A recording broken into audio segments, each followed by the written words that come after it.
Council of Europe was born amid the ruins of war with a vision. Never again. In place of war, there will be friendship.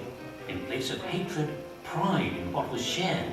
The nations of Europe would learn to live and work together in harmony and prosperity without frontiers. Winston Churchill led the way in a speech in 1946. The first practical step would be to form a Council of Europe. Therefore, I say to you, let Europe arise.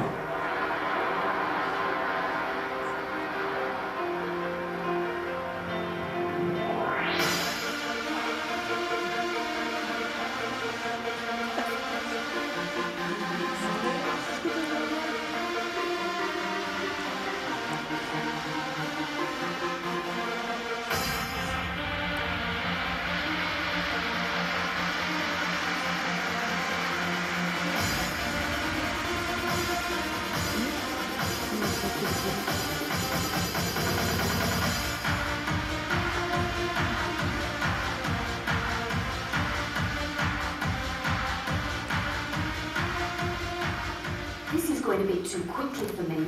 Excuse me? Yes? Sure, Chef Thorpe. I'm trying to watch the film. No, George. I'm sorry. Well, can we go back a bit? Go back? Well, I suppose so.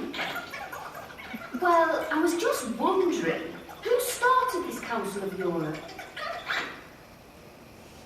Well, after World War II, there was a conference at The Hague. 1,000 delegates from different countries came together to discuss the future. They called for an elected assembly, a European Convention on Human Rights, and a court to enforce it.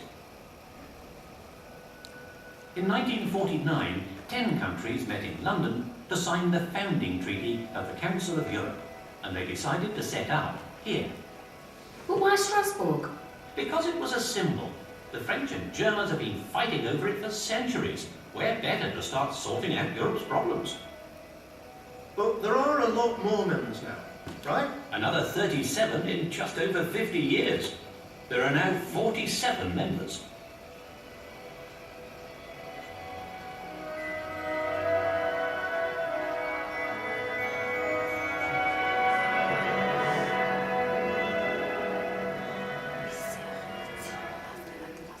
So this is it, European Parliament. No, you're thinking of the European Union. This is the Parliamentary Assembly of the Council of Europe. It's the oldest political organisation on the continent.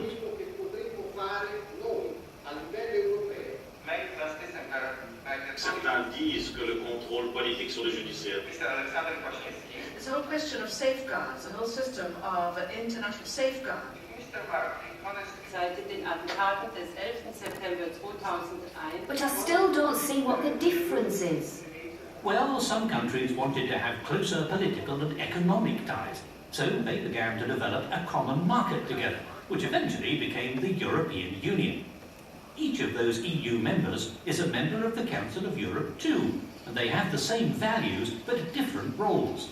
So, while the EU develops and grows, the Council of Europe is concentrating on its own special mission. And that is? Keeping the peace, setting standards for democracy and human rights.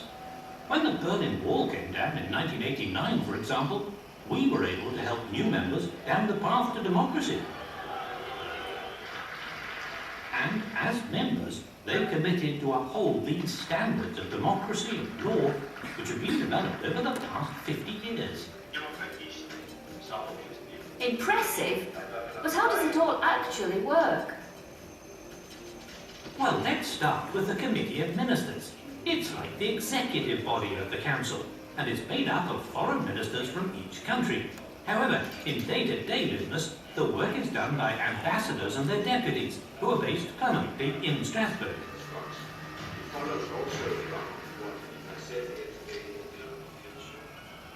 So they make all the decisions? No, there are two other bodies who help with the decision-making.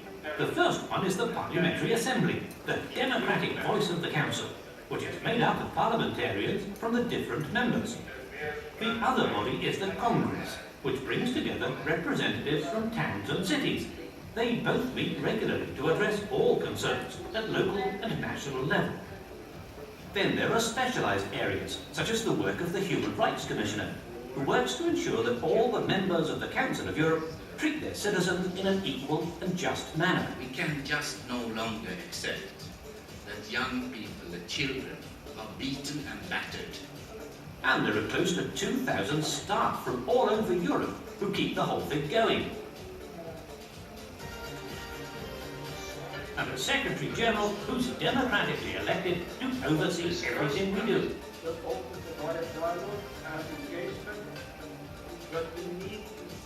Yes, but it's Europe, isn't it? Everyone follows the rules now. There can't be that much left to do. Tell that to the Court of Human Rights. 47 judges busy with cases from all across Europe. It's a sanctuary for anyone who feels deprived of justice and who can't get satisfaction in their own national courts. This is one of our most powerful actions, making sure on the basis of the Human Rights Convention that everyone is treated justly and fairly by their own country. Hang on a minute. What's a convention, and where did this Human Rights Convention come from? A convention is a sort of contract that's passed by the Council and signed up for by its members. Of these, the Convention on Human Rights, signed in 1950, is the best known. When the Council was founded, after all, Europeans desperately needed to be safe, free and protected. This was the first solution, the European Convention on Human Rights. What other conventions do you have then? Well, there are quite a lot, actually. The Council of Europe has over 200 conventions on issues ranging from the protection of cultural heritage to ethical issues, such as a ban on human cloning. Minorities have been given a voice. Those who've suffered in any way could all have their day in court. Oh, but isn't it a bit late by then? Well, we also try to make sure it doesn't happen at all. Anyone who's vulnerable, prisoners, psychiatric patients, asylum detainees, are visited by experts from our anti-torture committee to make sure they're being treated humanely. So, the Council is basically about keeping everybody in line, doing the right thing. Now you're getting it. Is that it then? Hardly. Stopping organised crime. So the Council does that too. Internet crime. Medicines. Stopping fake medicines.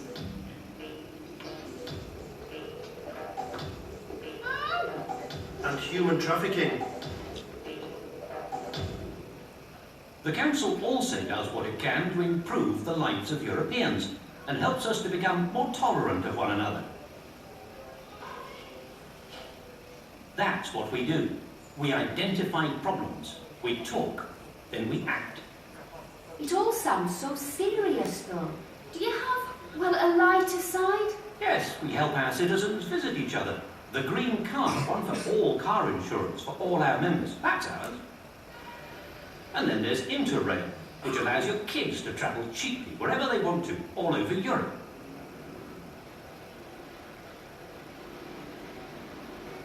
We help finance feature films. Hey, I saw that film. It was really good. And we publish journals and books on many issues ranging from human rights to cultural heritage.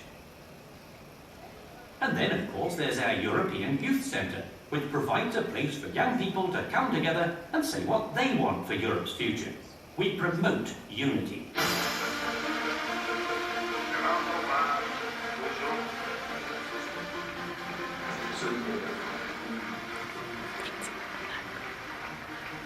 But we also honour diversity.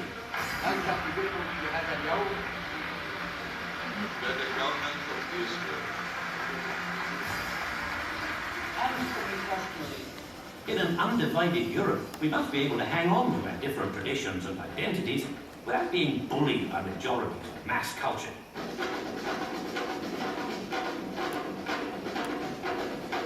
This is why we do our best to protect Europe's languages and cultures in all their variety and life.